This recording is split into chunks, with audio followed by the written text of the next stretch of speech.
The Empire Risen from Ashes, the Saga of the Roman Empire. On the muddy banks of the Tiber River, in a swampy land once haunted by hyenas and wolves, who could have imagined that a monster capable of tearing out the heart of the world was being born? In the beginning, it was merely a collection of makeshift huts sheltering a few poor shepherds and outcasts. They possessed neither marble palaces nor golden-laid bronze armor. Yet, the wild ambition burning in their veins transformed them into a might that would alter the course of history. From the day of its birth, Rome understood the single rule of survival: either you will be crushed or you will crush. The village grew, becoming a republic. Senators walking in their togas among the heavy marble columns signed death warrants to turn the Mediterranean into a Roman lake. Carthage was reduced to ash, and rival civilizations were wiped from history. Yet, Rome's greatest enemy was never the barbarians at the gates. The ultimate danger lay within those magnificent palaces, in hearts beating with unbridled ambition. And the grandest, most dangerous of those hearts was about to step onto the stage: Gaius Julius Caesar. An elegant, ambitious, brilliant, and rule-defying aristocrat. Caesar was no ordinary politician. He was a visionary sworn to bend the course of history with his own hands. Rome's patricians feared his popularity, and the Senate dreaded his every move. To stop him, they waited for him to conquer Gaul from end to end, hoping he would perish in those cold, muddy northern lands. Instead, Caesar grew more legendary with every victory. His soldiers practically worshipped him because he was a commander who fought in the front lines, never afraid of getting his boots muddy. On a cold and dark night in 49 BC, the Senate issued its ultimate command to break Caesar's pride and leave him defenseless. Disband your armies and return alone.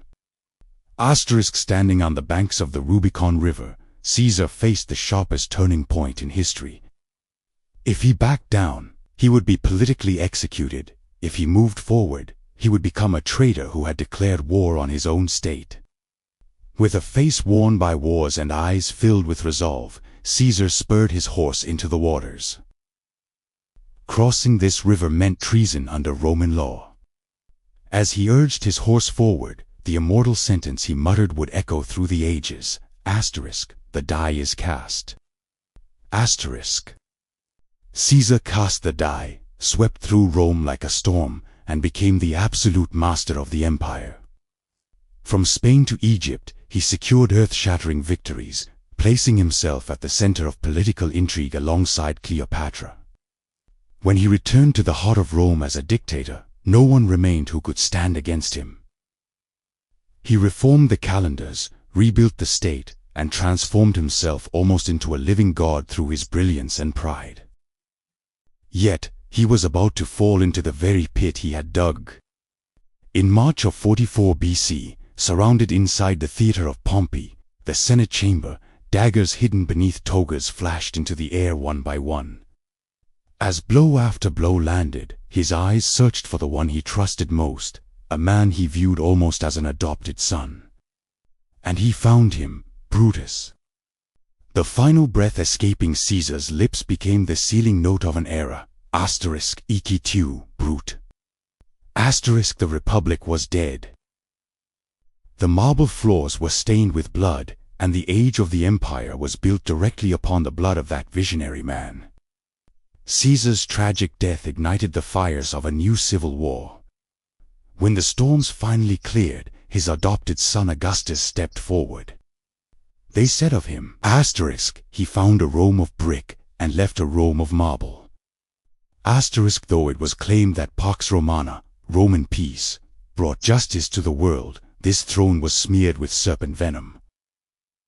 Every man who claimed that seed either fancied himself a god or devolved into the most terrifying monster in human history. On that horrific night in 64 AD, the sky turned blood red. Rome burned furiously, wooden houses collapsed, and the streets filled with screaming innocents. High upon a hill overlooking the city stood Emperor Nero. With a lyre in his hands and a perverse smile on his face, he watched the burning city, strumming melodies about the fall of Troy. While Rome turned to ash, to him, it was merely a performance. Yet every grandeur must come to an end. Centuries passed, and that colossal empire, once the master of the world, grew old, sick, and rotted from within. And then that night arrived, 410 AD. Outside the walls in the darkness, Visigoth King Alaric in his ravenous army waited until the gates were opened by betrayal from within. The sacred city, unvanquished for centuries, was crushed beneath the boots of barbarians. Today, a bitter wind blows through the vast, empty arena of the Colosseum. As the sun sets, the crimson sky illuminates the final remnants of an empire that once shaped the destinies of Caesar and millions more. Rome fell, for no might can last forever. But the time that consigned them to history could not erase their legacy. In the languages we speak today, the laws we write, and the civilizations we build, that wolf still continues to howl.